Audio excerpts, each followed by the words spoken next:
Lou, give me a milk. Chocolate.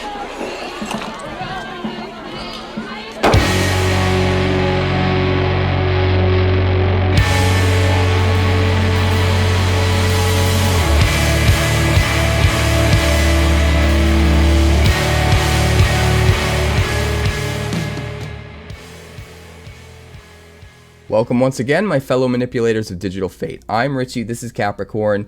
Today I've got a deck I've been waiting quite a while to get to. But first, I have some very unfortunate news. Wizards of the Coast just notified all of us content creators that early access for Murders at KARLOV Manor has been canceled due to unforeseen circumstances. I'm willing to bet those unforeseen circumstances is just the fact that Hasbro laid everybody off and didn't have the foresight to realize that they were about to lose the best, cheapest marketing they have for their game. Just because they didn't think this through. Kind of ridiculous. I'm actually sort of fuming about it because us content creators really rely on early access to get a head start for the season and to help really get an idea of decks to put out there for you guys. And it's a huge hit, honestly. It's a huge punch in the gut that not only that they didn't foresee this, but the fact that they waited until 2 weeks before it was going to happen to tell anybody. Pretty unfortunate. I am going to assume that this will not be good. Let me know in the comments down below how you're feeling about this, and if you've seen any other content creators comment on this and how they're feeling, because I don't really know how to feel about it right now, but I am pretty upset. With that being said, I do have a pretty spicy deck today, and I'm pretty darn excited about it. So, first off, shout out to my patrons over on Patreon. That's 𝐂𝐋𝐈𝐓𝐄 and 𝑠quirrel and Marlack at the Brew Crew Elite tier, and then 𝐂𝐑𝐄𝐖 at the Brew Crew tier, and then our forever CPU savior, Terrence Rohrbach. You guys support the channel. It means a lot to me. I don't know if I could keep doing what I'm doing without you guys, so thank you so much. This deck is called Nectar of the Gods. Finally, we've waited so long to make Lifegain relevant in Standard. Every time a set comes out, guys, I'm like, this is going to be the set, right? We can finally make a Lifegain deck again. I used to have a Cleric Tribal deck back in the day, a couple rotations ago, I think, in Standard that I loved, and I've been waiting to do something similar and waiting and waiting. The time is finally here. With Wilds of Eldraine and Ixalan both having cards that are relevant for this archetype, we finally have a high enough threshold of cards that this deck can actually work. And I'm going to tell you right now, it actually slaps. Like, it gets there, it does super well on the ladder. I think we only lost like 1 or 2 games. It was kind of absurd. So we're gonna break down the deck. We're gonna get to the games. I'm gonna get all this out of the way so that we can get to that, because I'm super excited about it. Not excited about Murders at KARLOV Manor getting rid of their early access event. That is depressing. That is very depressing. I'm not even sure what I'm gonna do yet, but I am excited about this deck. And I'm also excited about spoiler season. Spoiler season starts on Tuesday, and I've been jamming a ton of spoilers lately, and I'm going to hit the ground running with more spoilers than you've ever seen this channel do as soon as spoiler season starts on Tuesday. So be ready for that. We've already got a head start. We've got a spoiler short playlist that we've been working on. I'm going to link that up above and down below so you guys can check it out. We've already got a handful of cards from Murders at KARLOV Manor in that already, and as soon as Tuesday hits, it's going to be filling up to the brim, not only with spoilers, but on my takes on the spoilers and how I think they might be able to best be used once the set is released. Super excited about it. Check that out if you haven't yet. Subscribe if you haven't yet. Like, comment, do all the things, because it helps the channel, it helps me be a channel, and I need more help than ever because Wizards took away early access, which takes away, like, I'm not even going to go into it. I'm not even going to go into it. Just do the thing. Help the channel. I love you. Catch me live over on Twitch Monday through Friday. That's twitch.tv/quarantinedcapricorn, because if I'm alive and I'm breathing, I'm there and I'm streaming. I hope.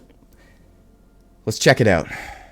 I've been waiting so long for Lifegain to finally be an archetype in Standard again. Every time a new set comes out, I take careful consideration and note the cards that could fit into a deck like that. And after Wild's Veldrain, we were already most of the way there, and now with Lost Caverns of Ixalan, we're finally there where we have just enough synergies where a Lifegain archetype in Standard can actually be a contender. So we're going to talk about the newest cards first, and then we're going to start at the bottom of the curve and show you how the deck plays out. So first of all, Deep-Cavern Bat. 2-drop 1/1 with flying and lifelink. When it enters, you look at your target opponent's hand, exile a non-land card from it until Deep-Cavern Bat leaves the battlefield. These types of effects are super good, but normally they're on creatures that aren't super relevant in combat, and a lot of times you can't use them effectively in combat without them just dying and giving them back whatever card you took. But with Deep-Cavern Bat, since it has both flying and lifelink, it's actually super relevant. This thing can start swinging in every single turn, chip away at damage, but it's also ripe to put like counters on and make bigger. A lot of decks are using this card right now, and it's really probably one of the better cards to come out of Lost Caverns of Ixalan, that we're just seeing like really add sweeping changes to the meta, and really make people rethink how they build around certain cards within their decks and what kind of decks are fitting into the meta. The lifelink in particular helps with this card because it helps stave off aggro. We don't ever want to block with this because we don't want to lose whatever we took out of their hand, which is usually removal. But by swinging in with this, we can gain 1 life back. So in a way, we're mitigating some of that aggro even without being able to block, which is super, super good on a card like this that has evasion, that can swing in most of the time without being blocked, and will have already exiled the best card from their hand. So super good card, but I got to thinking, like, how can we get the absolute most out of this card? What deck can get the absolute most out of this card? And that led me to realize that the lifelink paired so perfectly in a Life Matters style deck where whenever we're gaining life, we're getting triggers on a lot of the cards in the deck. So the entire concept of this deck finally came together and really revolves around this Deep-Cavern Bat. In addition to Deep-Cavern Bat, we've got 3 copies of Amalia, Benavides, Aguirre. Now, this used to be just 2 copies and 1 copy of 𝐂𝐑𝐄𝐖, but the more I played with it, the more I thought this is kind of just a better 𝐂𝐑𝐄𝐼. Being able to explore sometimes is drawing us cards, but what's important here is we don't have to actually hit the opponent for damage the way we would need to with a 𝐂𝐑𝐄𝐼 in order to get card draw. And if we're not drawing cards, this thing is just getting huge really quick, and can just kind of take over the game. You'll actually see in the games that I believe we won one of the games by just getting this thing so big so quick, getting it to 20 power, wiping the whole board, and then swinging with it as a 20/20, which is absolutely absurd. But even just exploring with every life gain trigger, like, we get tons of life in this, and more importantly, we get a lot of incidental life gain as individual triggers, so we're able to explore incredibly quick and incredibly often, and a card like this is put to great use. And it doesn't hurt that it has ward pay 3 life, because sometimes we can get them close, and if they killed an Amalia earlier in the game, that could be enough to make the difference between winning. The other new card is none other than Resplendent Angel, which is a reprint, 2 white and 1 for a 3/3 flying angel. At the beginning of each end step that includes your opponent's, if you gain 5 or more life this turn, you create a 4/4 white angel creature token with flying and vigilance. So as long as we're gaining enough life each turn, we can keep pooping out these angel tokens. And because there's some cards in the deck that give us like food tokens and stuff like that, and each food token is worth 3 life a pop, we actually have a chance of triggering this during our opponent's turn as well. If we can just find a way to gain 2 more pieces of life, 2 more points of life at some point during their turn, just popping one of our food tokens will get us there and get us an additional 4/4 flying vigilance creature on their turn after we probably already got one on our turn as well. This card is an amazing payoff for life gain, but it's also a pretty decent on-rate creature just all by itself, and if it sticks around until the late game, it can give itself lifelink along with +2/+2 if you jam 6 mana into it. So perfect addition. Would love to add more, but this deck is just jam-packed with cards, so we do not have the room. Let's talk about the beginning of the curve and then work our way up. We've got 4 Lunarch Veterans because this can come down on 1, generate us life every single time we play a creature, which in turn is going to get all of our life triggers to go off, make Amalia bigger, potentially get us to that Resplendent Angel token, all that good stuff. Also doesn't hurt that it can come back with Disturb from the graveyard and then get us additional life gain triggers when things die. Just overall, perfect card, absolute must include. We've also got 4 Seed of Hope, and this is one of 2 reasons why we're including green in this deck.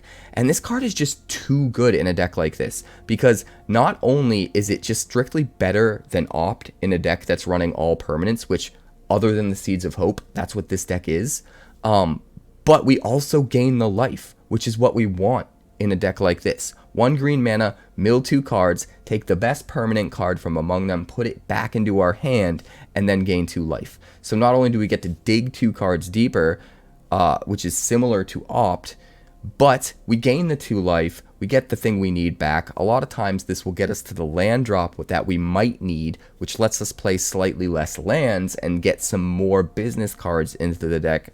Just everything about this card is awesome, and since it's instant speed, this is another way we can gain life on our opponent's turn to trigger that Resplendent Angel. 1 Seed of Hope and then 2 mana into a food token, cracking a food token, gives us a total of 5 life and can generate that 4/4 flying vigilance token from the Resplendent Angel. So this card is extremely versatile and just super good. I'm so surprised more people aren't playing it in a deck like this, but then again, I guess most people aren't really playing decks like this, so anyway, let's talk about the 2-drops. We've got 4 il-Kor. I was tempted to go 3 here because it is legendary, but it's got such a target on its head, and the function of it in this deck is so important that we absolutely need to turn that on as often as we can. So I think 4 actually does work out. 2/2 Death Toucher. It's going to gain us a life whenever anything enters the battlefield, but we also get to ping the opponent for a damage every time something dies, which does help us close out the game.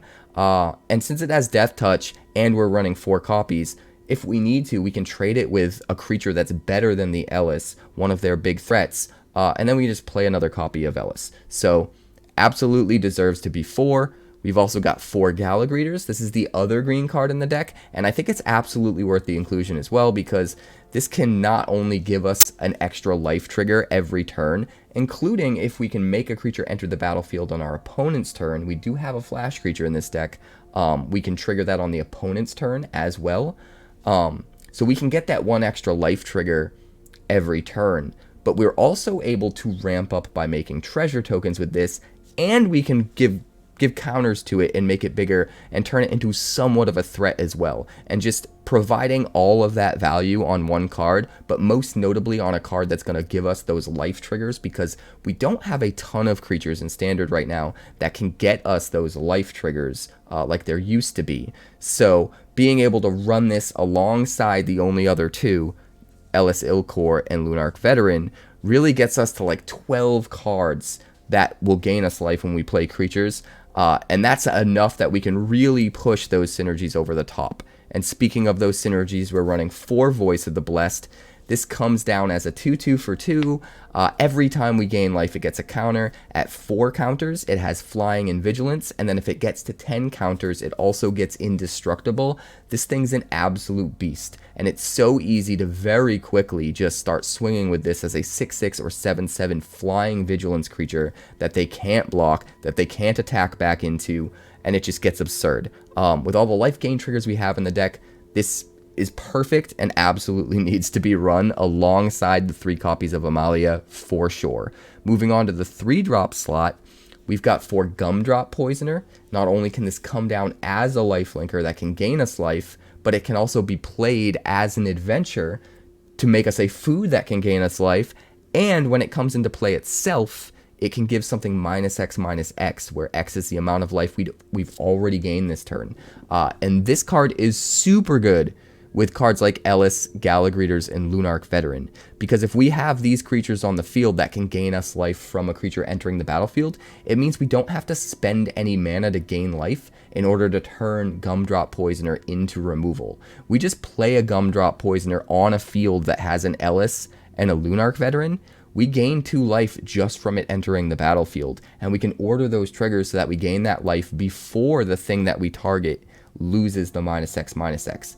So -2/-2 right there could kill the thing we need to kill. The fact that we can just sort of ramp that up and scale it with, if we're willing to sack a food token, or we're willing to play a Seed of Hope, or maybe we have a Gala Greeters down that triggers for 2 life, or whatever the case may be, and it can scale up and hit bigger threats, makes this card just so insane. Tons of card advantage built in, and like I said before, just the fact that it becomes a 3-power lifelinker as well that can go on to get those triggers for us in subsequent turns for other cards that want them is also super good. So absolutely jamming 4 of these. But the card that most people overlook in a deck like this is Werefox Bodyguard. Now this is another 3-drop we're running a full play set of, and it's another piece of removal. And that's what's great about the way this deck pans out. Not only is it a Lifegain synergy deck, but we don't have to kind of skimp on the removal in order to maximize our synergies. We have tons of removal in the deck, and all of the removal that we're playing is maximizing our Lifegain synergies, which is what makes the deck so strong. Bodyguard comes in at flash speed as a 2/2, exiles anything, so we can do this to remove the biggest threat possible, and since it's a creature itself, it'll get all those Lifegain triggers that we want when it enters the battlefield. But we can also sacrifice this and pay 2 mana to gain 2 life. So if we use this to exile like a big token creature or something like that, we get this added value where we can just use it to gain life and get a Lifegain trigger if we want. Maybe we chump block and then we do it. Or if the Lifegain trigger is more important than the thing we exiled, we at least have the option of sacrificing this to get the Lifegain trigger in order, in return for giving them back their creature that we took. But there's a lot of versatility here. If they're going to play a sweeper, we can sack the Bodyguard in response to the sweeper resolving so that they get their creature back before the sweeper resolves, and then the sweeper kills their creature too, instead of them getting it back afterwards. And we can also do things like, if they play a sweeper, play the Werefox Bodyguard in response to the sweeper, exile our own thing, so that then the sweeper resolves, kills the Bodyguard and the rest of the board, but then whatever we exiled comes back, so we can save our best creature and have it ready to go after their sweeper, which can be really strong. So because this card is so versatile and acts as removal, gives us the Lifegain triggers we want, and counts as a body to get all of our Lifegain triggers off the Veteran and Ellis il-Kor and Gala Greeters and that sort of stuff. This is just a perfect card for this deck and absolutely belongs. Moving on to the 4-drop slot, we've only got 2 cards. 1 Wandering Emperor. It's too good to not include, but this deck is kind of low to the ground and does mostly contain cards that cost 3 or less, so you don't want to go too heavy on the 4-drops and more. And staying mostly 3 and less allows us to play less lands, which allows us to play more cards that are actual business cards and put pressure on the opponent, which is important. But I think the Wandering Emperor is just too good to not play any of. So we are going to play the one of. It is legendary, so we don't have to worry about, a second copy sitting in our hand. But it's nice to see sometimes, and sometimes it's nice to just have our opponent second guessing the fact of whether we might have this in our hand or not. But honestly, I feel like the Werefox Bodyguards and the Gumdrop Poisoners for this deck in particular are just better. But we're still going to jam the 1 copy. And then the other 4-drop is Serra Paragon, 3/4 flyer for 4, and when it hits the battlefield, once a turn we are allowed to play anything from our graveyard that costs 3 or less, any permanent. We're allowed to replay it from the graveyard. So almost all, everything except for the 1 Wandering Emperor, almost all of the deck is permanents. Well, I guess the Seeds of Hope aren't permanents either, but everything else is a permanent that costs 3 or less. So being able to play Serra Paragon a little bit later in the game after they've used up all of their removal, and then be able to bring back 1 by 1 each turn everything they did kill with their removal, is super good. Being able to replay a body card and exile something, replay a poisoner and kill something, being able to replay our early creatures that we can build up into huge threats or that can get us a bunch of life gain triggers. Like, this thing can just allow us to replay everything our opponent dealt with if we play it correctly and we play it at the right point in the turn. But we have to be careful, run them out of removal first, and then we can jam it and just go way over the head, way over the top of their head with value. Another little piece of synergy that people overlook with Serra Paragon, the thing that we bring back gains an extra line of text that when that permanent is put into a graveyard from the battlefield, you exile it and gain 2 life. So the exile it thing, not a good thing. We can't keep bringing it back over and over and over, right? But in this deck in particular, the fact that we can gain the 2 life when it does get exiled does give us even more value, even more ways to get those life gain triggers that we're looking for. So there's extra synergy baked in there. So we're running 1 copy of Serra Paragon, 1 Wandering Emperor. That's rounding out the deck. The deck's absolutely nuts. We're running 21 lands. And what's great about this deck is we can afford to run a lot more pain lands than you would normally run in a deck because we're gaining so much life. It almost makes pain lands kind of free. So we've got 4 Caves of Koilos, 4 Brushland, making sure that we have as many white sources as possible so that we can get that Voice of the Blessed down on turn 2 if we need to. 4 Razorverge Thicket to come down early, make sure our early curve is good. 1 Restless Cottage and 1 Restless Fortress because they're nice man lands that both have ways of gaining us life under the right circumstances. And then just 1 Plains in case our opponent hits us with land removal so that we have something to fetch. It needs to be white because we really need a high threshold of white mana, again, to make sure that we can get Voice of the Blessed down on turn 2 if we need to. And then we've also got 1 Mirrex because it does mana fix us for 1 turn if we sometimes need it, but it can also just spit out tokens, and generating any creature at all in a deck like this is super good because of all the creatures we have to get life gain triggers off whenever a creature comes into the battlefield. We've also got 1 Thran Portal because, again, life doesn't matter as much in this deck. We can throw our life away a little bit for mana, so this can come down and basically be an Abzan pathway that can be whatever color we need it to be, albeit we need to spend a life every time we tap it for mana. But this deck can do that fine, so 1 Thran Portal is a really good addition. This is the deck. It's absolutely absurd. It's way better than it has any right to be, and the games are absolutely nuts. So let's check them out. We don't have green, but we have really good cards other than that. I think I'm gonna try.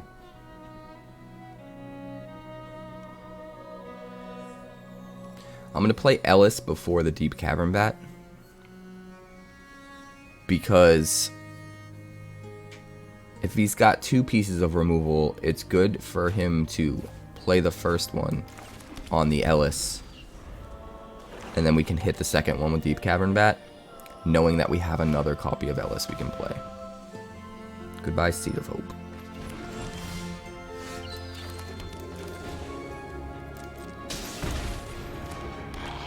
It's okay. We didn't have the green for it anyway. A land so that we can play our veteran alongside something else would be pretty awesome. Hey, there we go.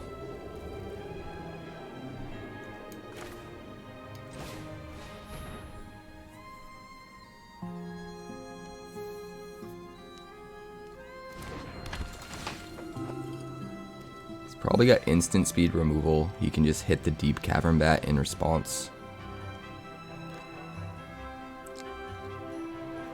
We're gonna swing first.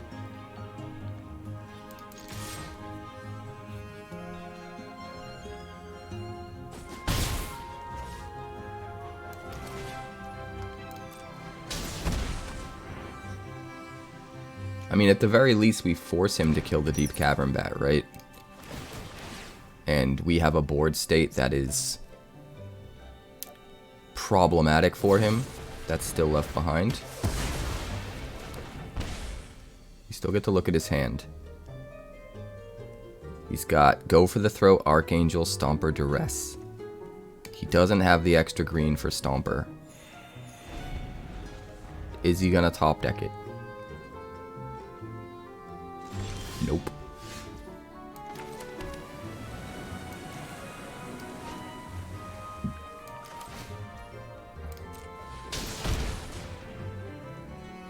Tempting to just play out the other Ellis here, but we're not going to.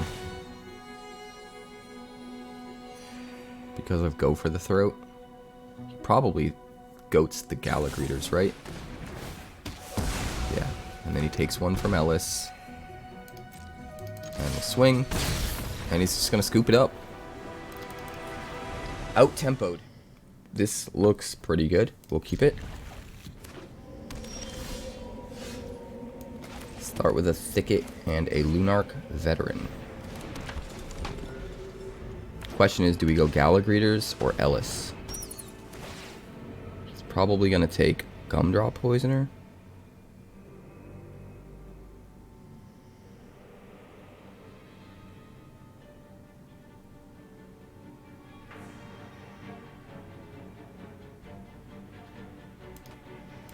Hello. Hello, 𝐂𝐑𝐄𝐖. Show me what you've got. Oh, there he goes. We're gonna go Gala Greeters so we can get to some ramp. And then we're gonna swing in with the Veteran.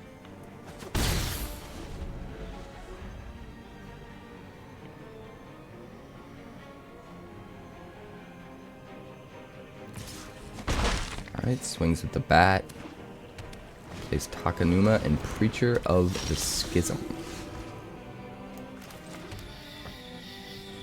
Well, we're gonna start with Seed of Hope in case we hit something better.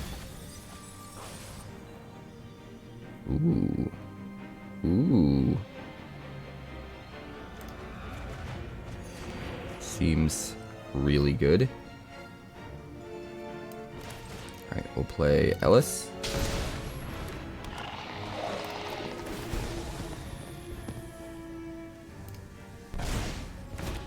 Tapped treasure token, no attacks. If he gives us the opportunity, we'll block the Preacher with Ellis, trade 1 for 1, and then we just have removal for days. He's gonna hit our Emperor. Oof. And then Deep-Cavern Bat our Bodyguard. Oh man. He just had all of the perfect cards, huh? Just all of them.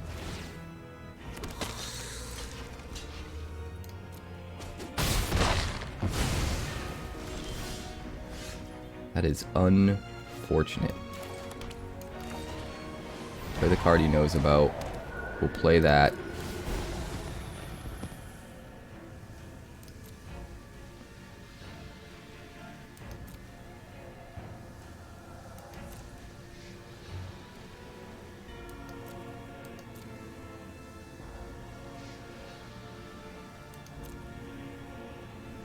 I'm gonna do it this way.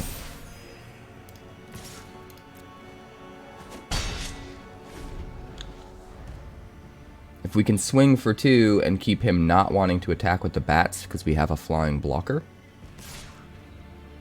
then we're probably in pretty good shape. Block with the Veteran, gain a life, and then we can replay it from the yard. Trigger the Gala Greeters again, have another flying blocker. This is my home, and I don't appreciate it when people shut up. One of your friends has to leave. Nice.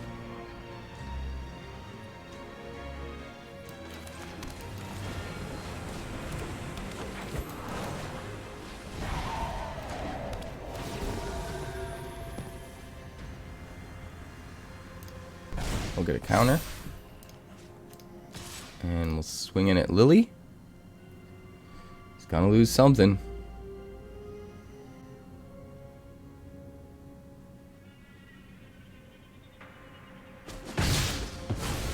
Goodbye, Lily. We still have a Luminous Phantom to block. Good morning, Grixis. He's probably got discard, right? So we're gonna do it this way. Because now if he tries to discard, we can just do this. Create the food token to exile the Poisoner so he can't hit it with the bat. Now he's in rough shape.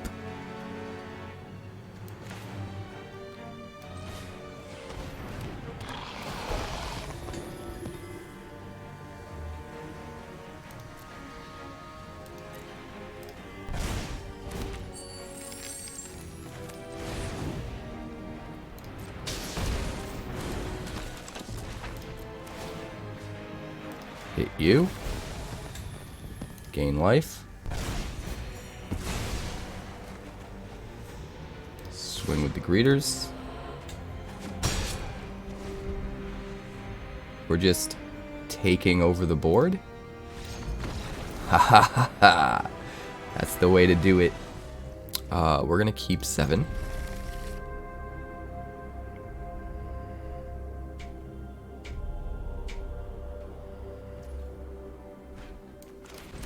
We're gonna start with a Lunarch Veteran.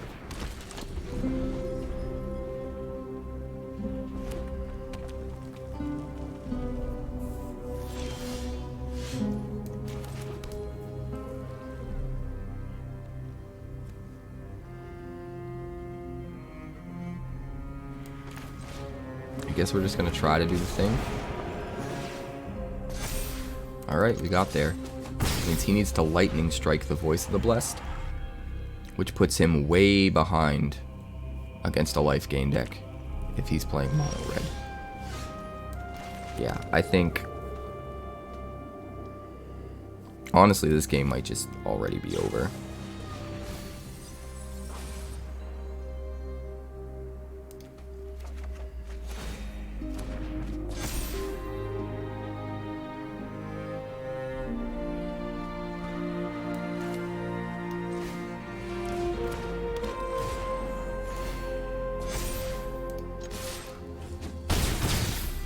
Goodbye.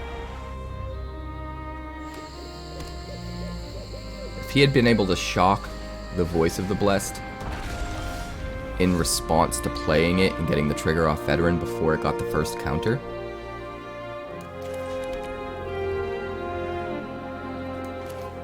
I think he'd have been okay.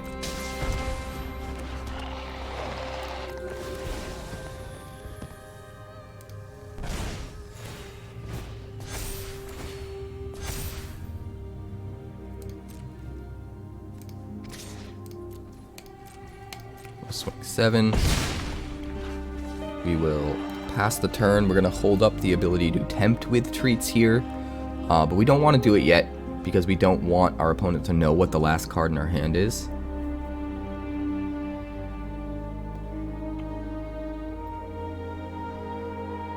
But we play the 5th land next turn. We can easily pay 2 to crack the food token, and then pay 3 to play the Poisoner and pretty much kill anything. Let's see, no black mana, but we do have a Gala Greeters to make treasure. So I think we might actually be okay. We'll see.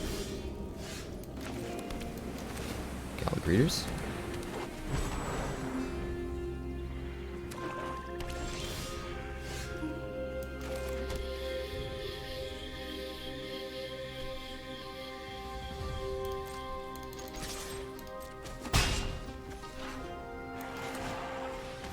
Jam the Ellis since we have 2.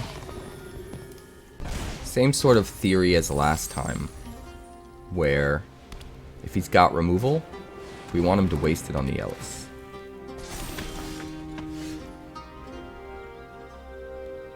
Well then.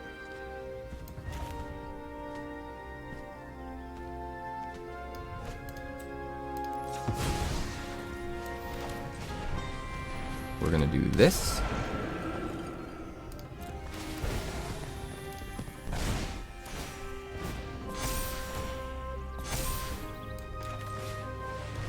We're gonna do this.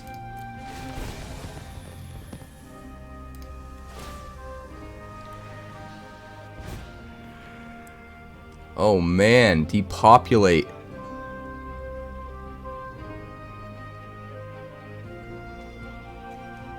Bummer.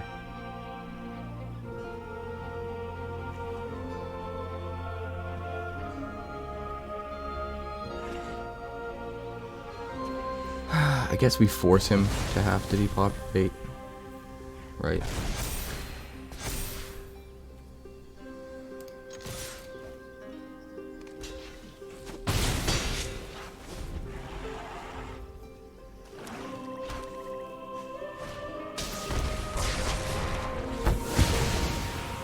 And it's honestly not that bad for us. We still have enough cards to come back with. He's got another depopulate.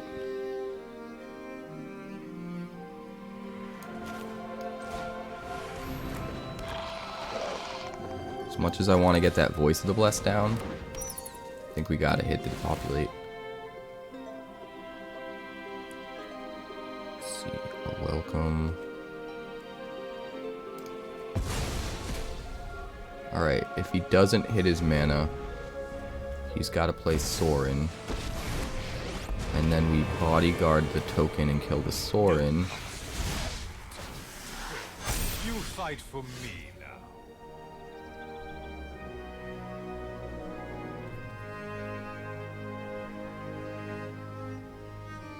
I guess we wouldn't be able to kill the Sorin, right?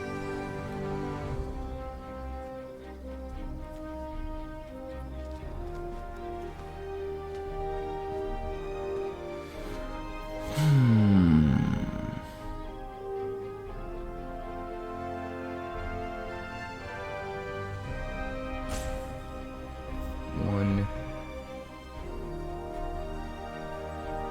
two.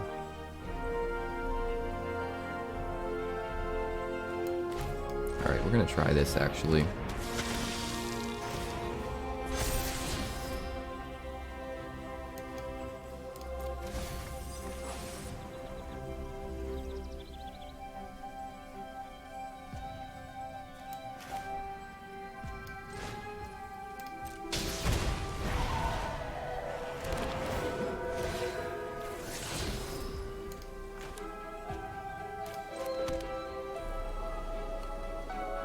No tax. He's got his 5th land, which means Ashiok is probably coming down. Blood for knowledge. A fair trade.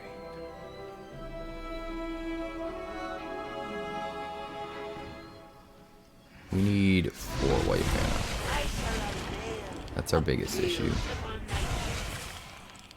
Alright, he doesn't have a whole lot in the air.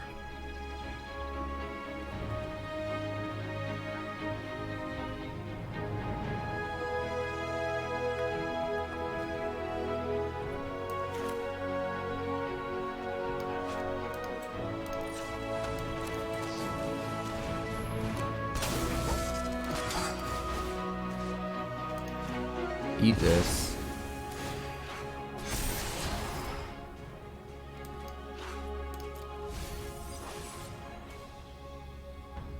That will let us swing.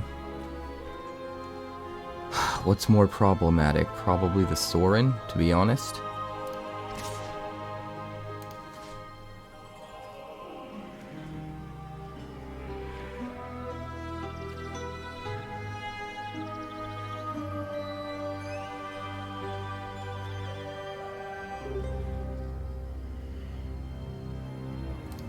You know what? Let's swing one at each. Your blood will be. Smell the fear on you. End the turn.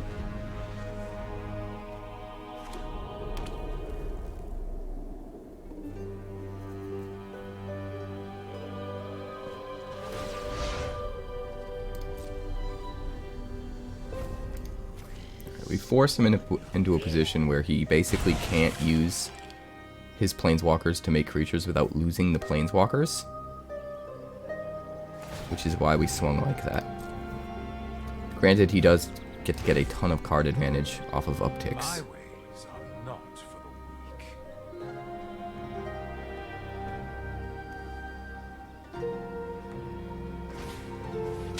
weak. Depopulate again.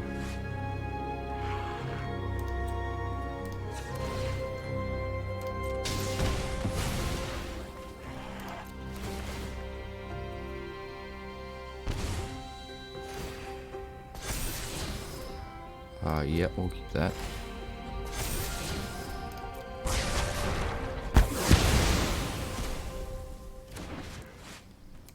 That's a lot of triggers off Ellis.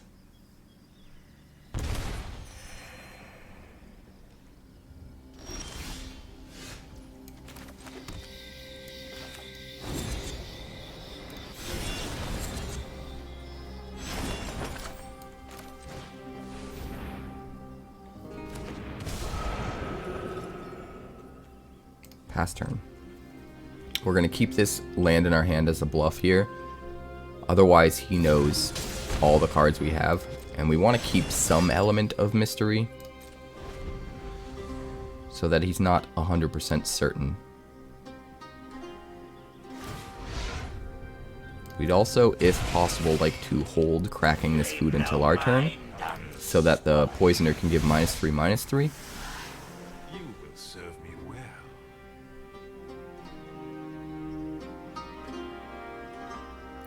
So we'll just take 3 damage. I assume he plays the Eternal Wanderer here.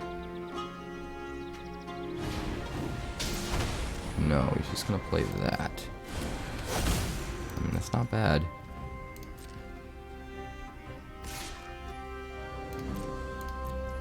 Let it through.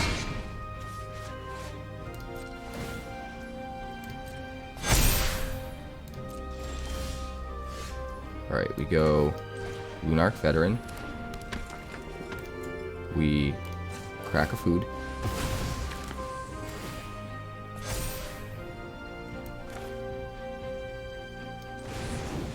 So we can give -4, -4. It's not really enough, is it?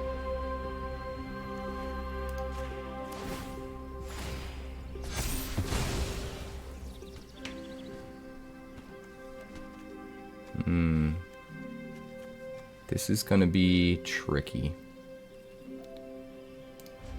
Unfortunately, he's gonna be able to gain back life with the vampire token. If we had been able to gain just 1 more point of life, we would have been able to kill the vampire token instead. And then we would have been really close to just ending the game outright.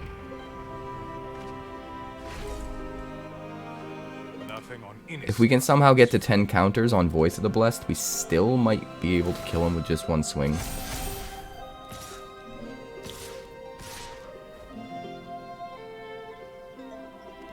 It's possible, but doubtful.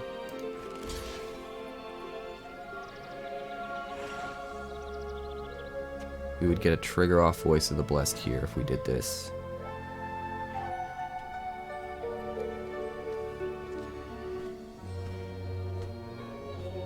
But then he probably just flickers Voice of the Blessed with the Eternal Wanderer, and we're left with nothing but a clean slate Voice of the Blessed, and that would be awful. That would be the absolute worst.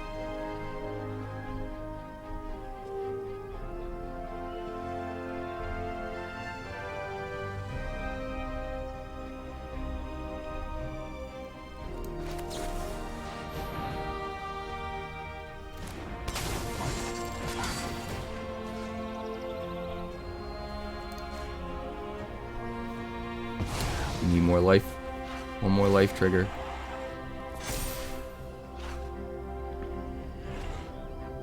We've got 1 more life trigger, right? We do this.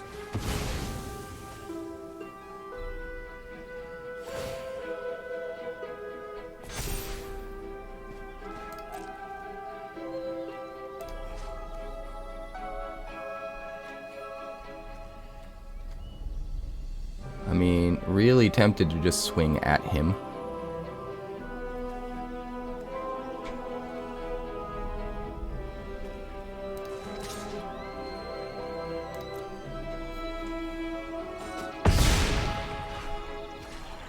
End the turn.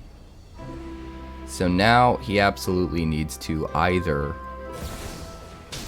wipe the board, Anyone who harms my people must or at least contend reset the Voice of the Blessed.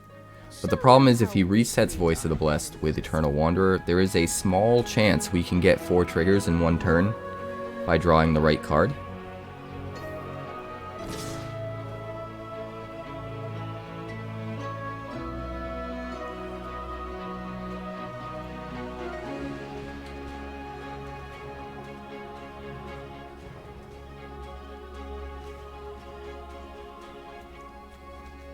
What could he possibly have? No blocks. Go to 14. Oh, he's just gonna depopulate. I mean, that's fine. That's kind of expected. We can still probably get there, to be completely honest.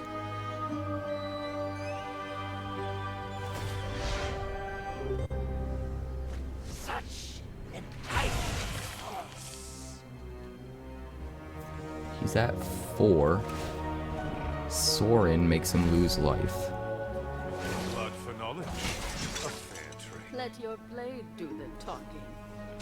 Plays Resolute Reinforcements, just trying to get as much value off this Virtue of Loyalty as possible.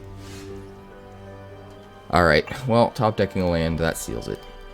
Unfortunately, we did have a chance. We can keep this. We're Lunarch Veteran on 1. If we're worried about removal, we can Cavern Bat on 2. Not so much, not yet.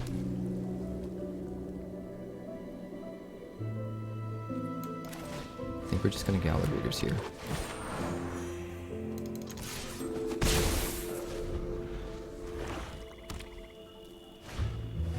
Founding. Okay. Whale. Looking for cards. Interesting. Founding does seem pretty darn good with Whale, right? I think I like that.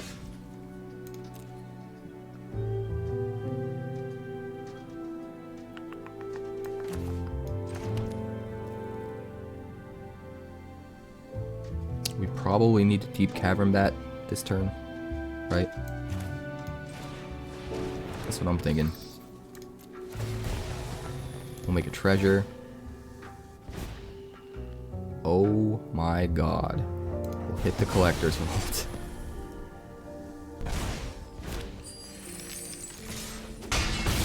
Welcome to land and Titan of Industry. He's gonna mill himself and then he'll get to kill something, I guess? Oh, he's gonna cast the Squirming Emergence on Portal. So, we need to go as wide as possible.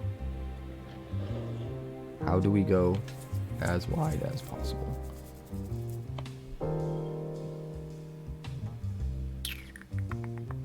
Guess that's a treasure. Can we use the colorless mana at all? No.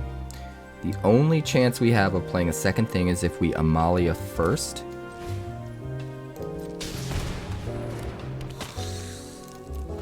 And do some exploring. There we go.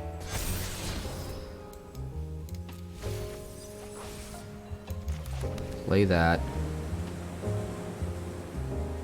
And then we go, Voice of the Blessed.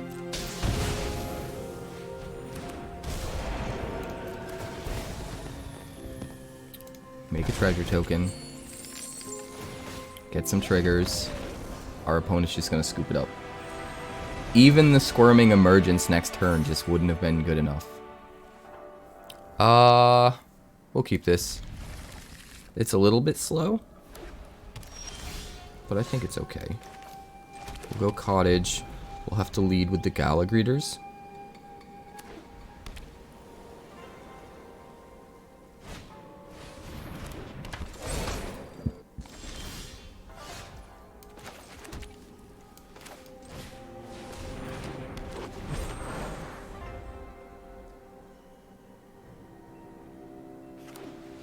See what he plays. Coppercoat Vanguard. Puts it on the Vanguard.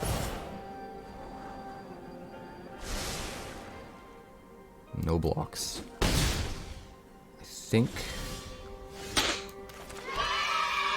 we want to do this. Hello, Nord. Gain 2. Kill the Vanguard. No attacks. Now we can trade the Poisoner for the Vendor if we need to.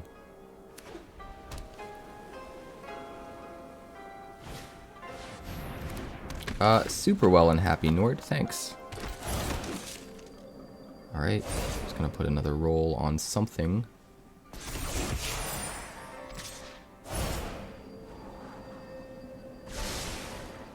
Yeah, we'll block here. I'm good with that.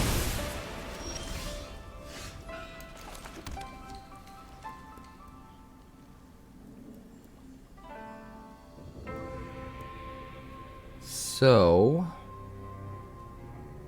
do we Seed of Hope first? I don't think so.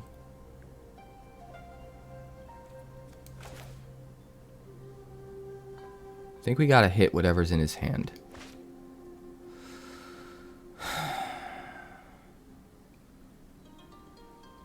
Save the Seed of Hope for after Voice of the Blessed to get a trigger on it. Save Gix for after Deep-Cavern Bat. Yeah. We're gonna do this. We're gonna do this.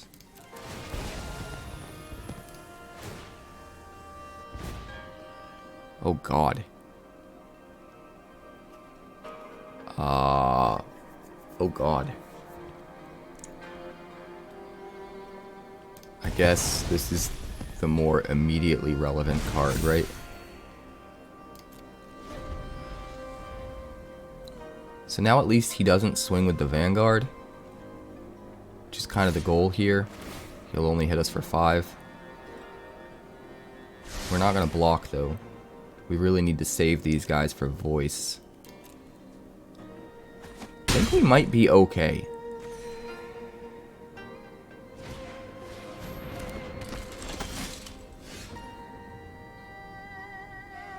Five mana Wandering Emperor, huh? That's rough.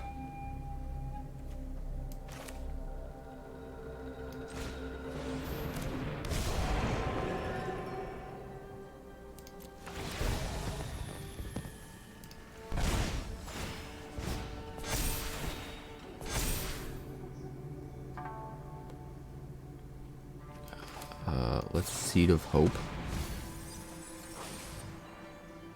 Grab an Ellis. Get another trigger. Swing. Get another trigger. We've got a 6/6 flying Vigilance now. If he doesn't get the removal, we should be able to ride that to victory. Gobakhan, he probably hits the Wandering Emperor.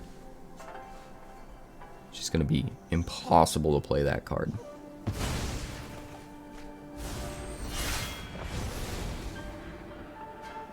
But he can't really swing. We just get to eat whatever we want.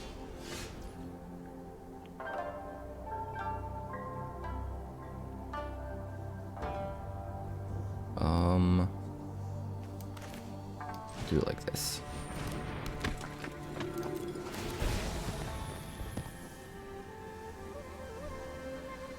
We'll gain the life, because we know for sure we want to do that. And we'll do this. We'll make a treasure. We'll swing with the flyers and hit for 11. Gain another life. Draw some cards.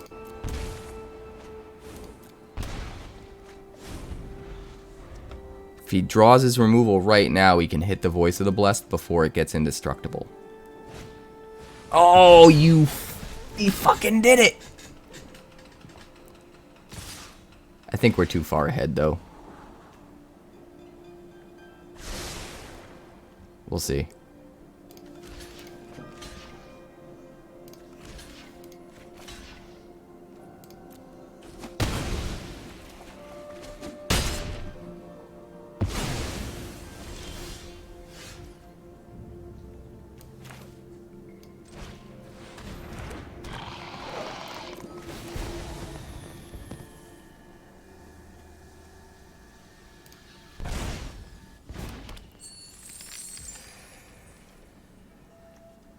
Biggest problem was whichever one we try to hit with the Deep-Cavern Bat.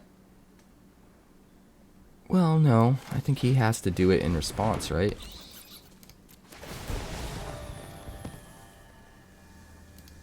Do we need to gain life for anything? No. We'll get a counter. And then we'll hit you. Which is one less thing.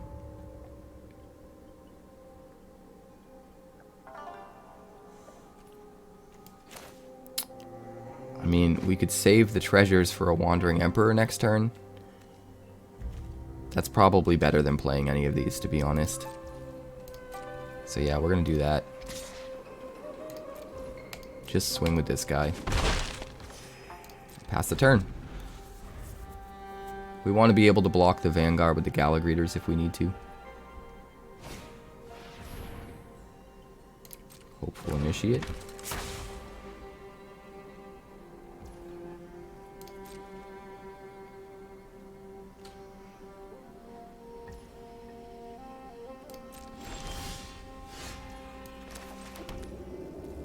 I mean, that's like it, right?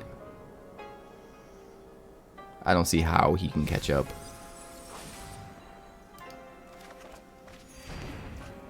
So that's 2 life we've gained. We could kill Thalia or the Vanguard pretty easily.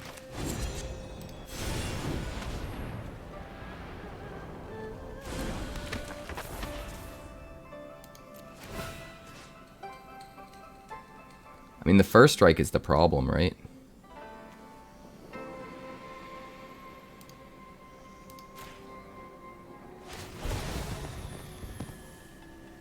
We can kind of just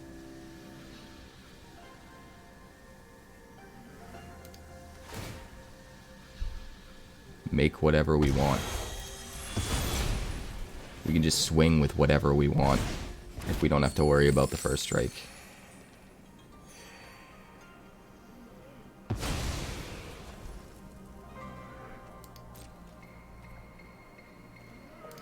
Swing, swing, swing. I'm okay with forcing him to trade with the Gala Greeters. In fact, I should have swung with the LS2. I'm okay with forcing him to trade with that.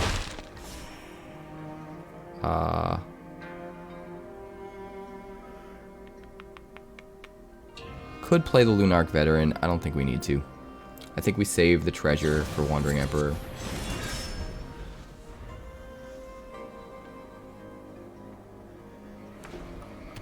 Scorpion.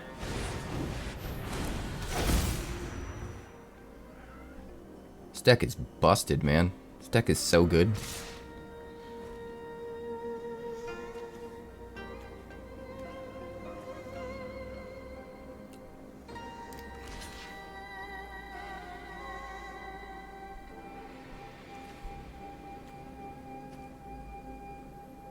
I mean,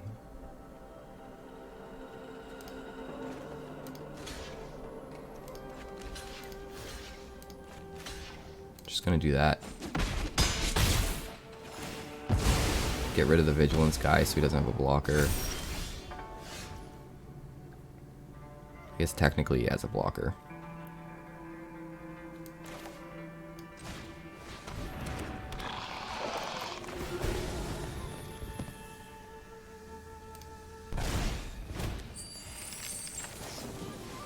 We'll do that. We'll hit you.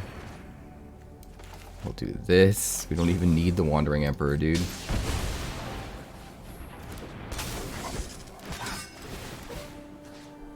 Eat you. Get a counter. Swing. End the turn. That's it, right? We have a whole board. Whole board full of shenanigans.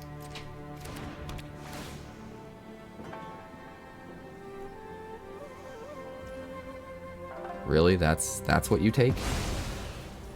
He would have got something back if he had taken anything else.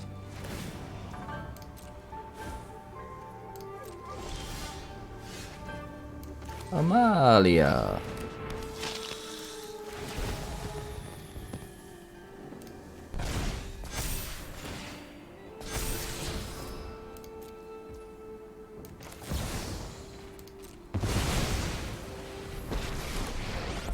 Do the thing.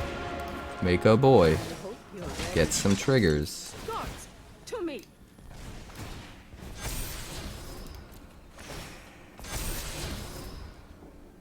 Swing.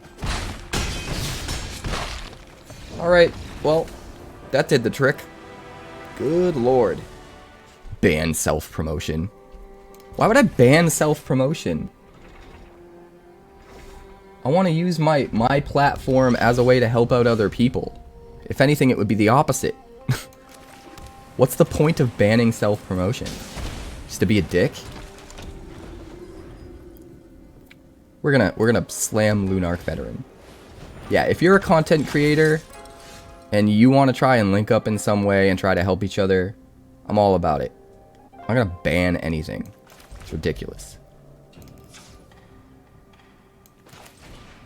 We're gonna play Amalia.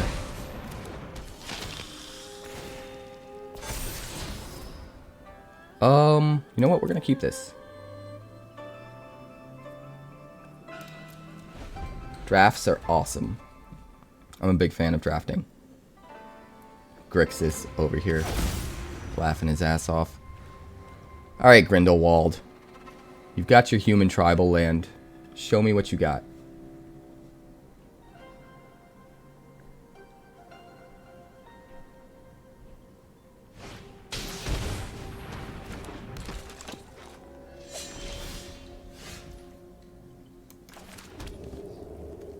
Ishin with Ward 1. Well, Ward 1 makes it a little tricky, doesn't it?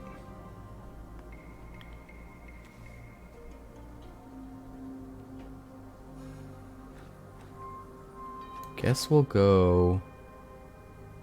It's actually tricky. Like, we want to be able to use that black mana, but we can't really. I guess we'll try this.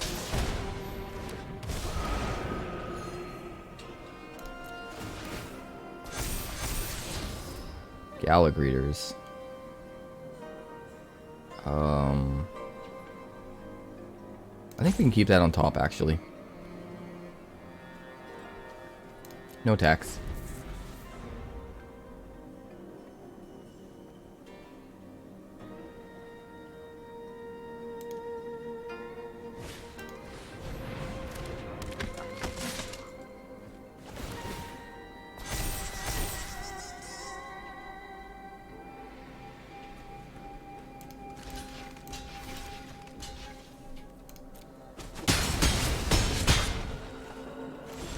All in the hips.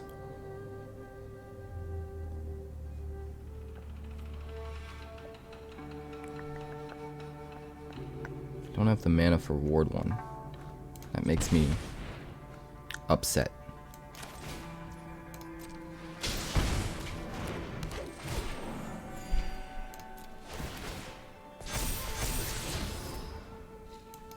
No, we need lands. We need lands.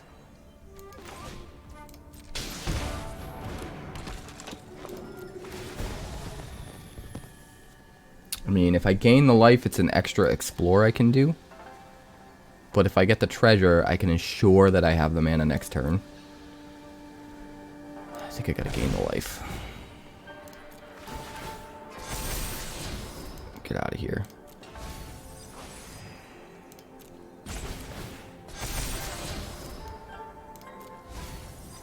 I just need the land. But you won't let me. Alright, he doesn't have great creatures for attacking with because of Amalia and Voice of the Blessed. We get to kill at least Ishin or Ainum or the Vanguard, right? Right, we get a clue token. Alright, I guess he just swings with that. That's fine. I mean, it's a lot of dudes, but we can deal with it. We'll just take 7. We can gain it all back next turn. Alright, there's the land we needed. We are going to have to take 3 points of damage.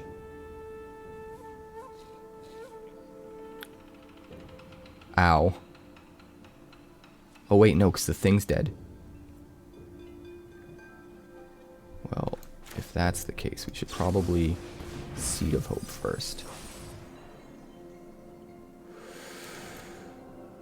Damn.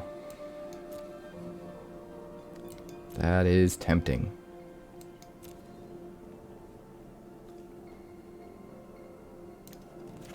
We're going to take the Deep-Cavern Bat.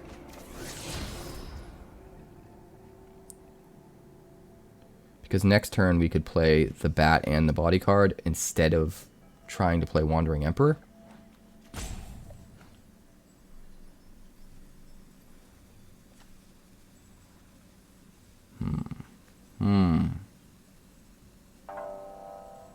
One, two, three. I guess we could just wait, right? Let's pass the turn. If he's got removal, it's going to be rough, and we're going to regret not playing the Deep-Cavern Bat. Hey, later, Striker. Thanks for hanging out. Appreciate you, buddy.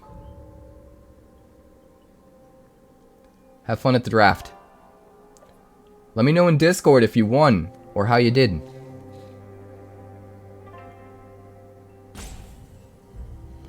Uh-oh.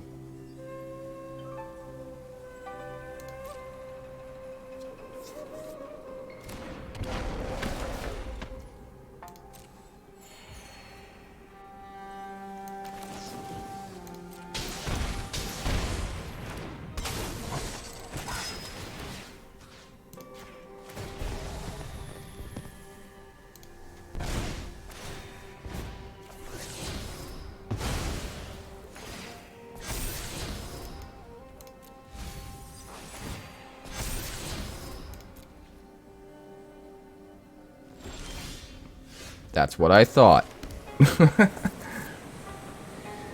You son of a bitch!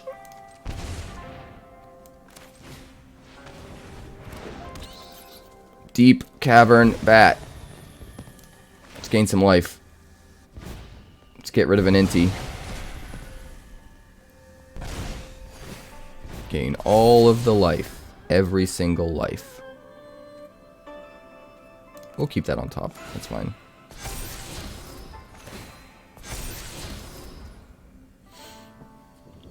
Alright, now we could what? Gumdrop Poisoner to kill... Couldn't kill the Roaming Throne, but we could kill the Ishin. I think the Roaming Throne is more of a problem, right?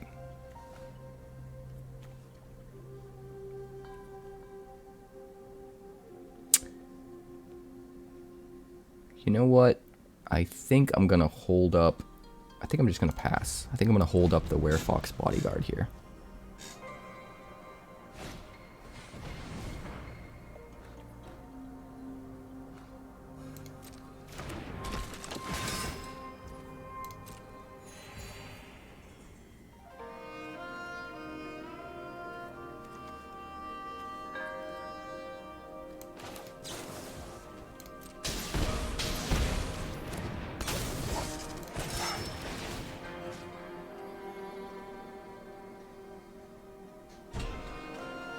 I mean, if we get rid of the Inti, we've got no attack triggers, right?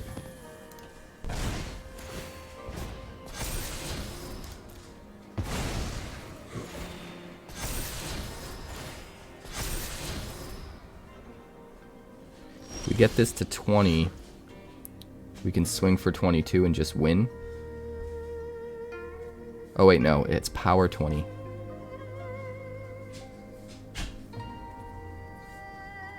Power 20.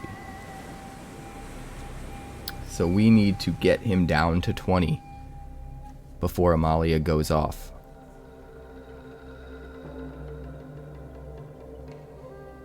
Or else we're going to have some problems. Right? 1, 2, 3.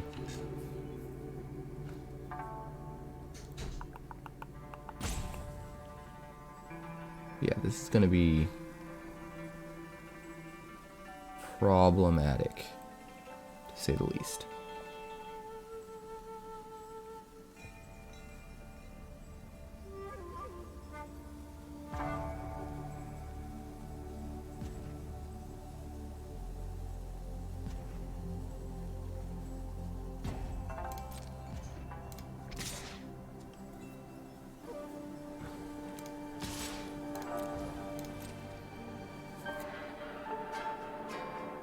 Yeah, it's gonna be a problem. It's definitely gonna be a problem.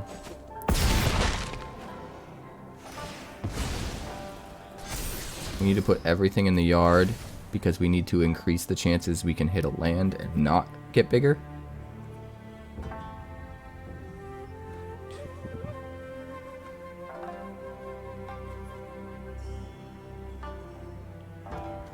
I mean, we have to kill the veteran, right?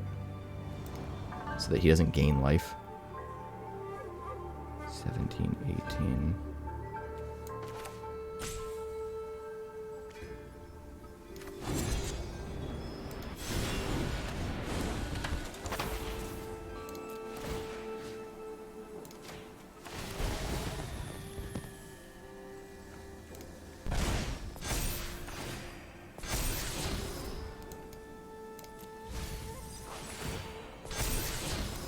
Oh, we need lands.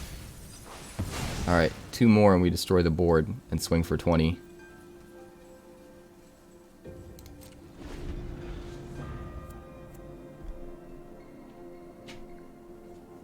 We just need to get him down to 20.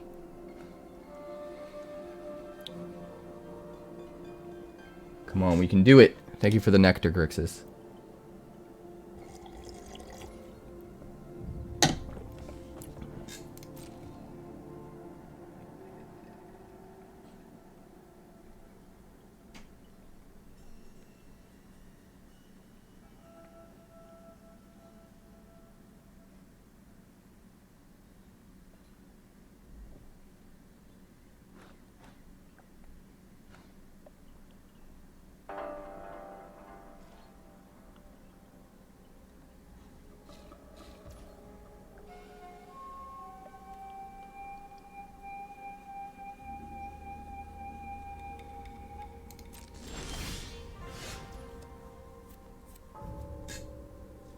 Alright.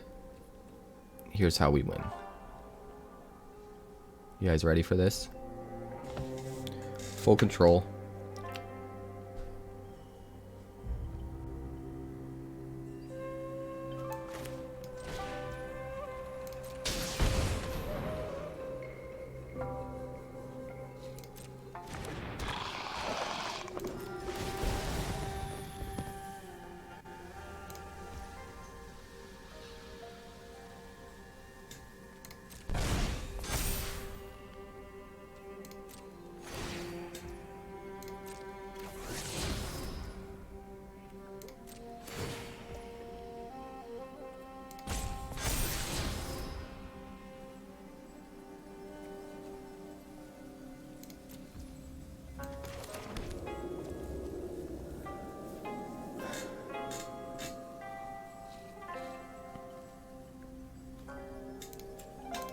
Sack the bodyguard.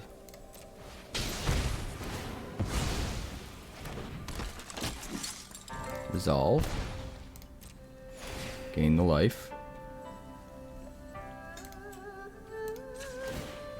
Sack the bodyguard. Resolve. Gain the life. Wipe the board. Ellis triggers. And our opponent scoops.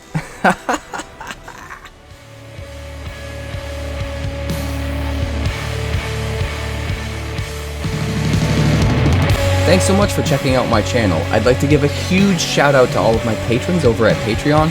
Without you guys, this channel would not be possible, so honestly, thank you from the bottom of my heart for all of your contributions.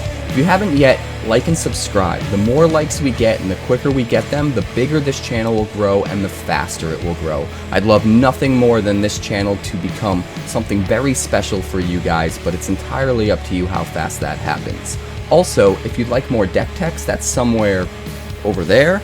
And if you'd like to see what else the channel's been up to lately, that's somewhere up that way. Also, subscribe, circle below, do all the things.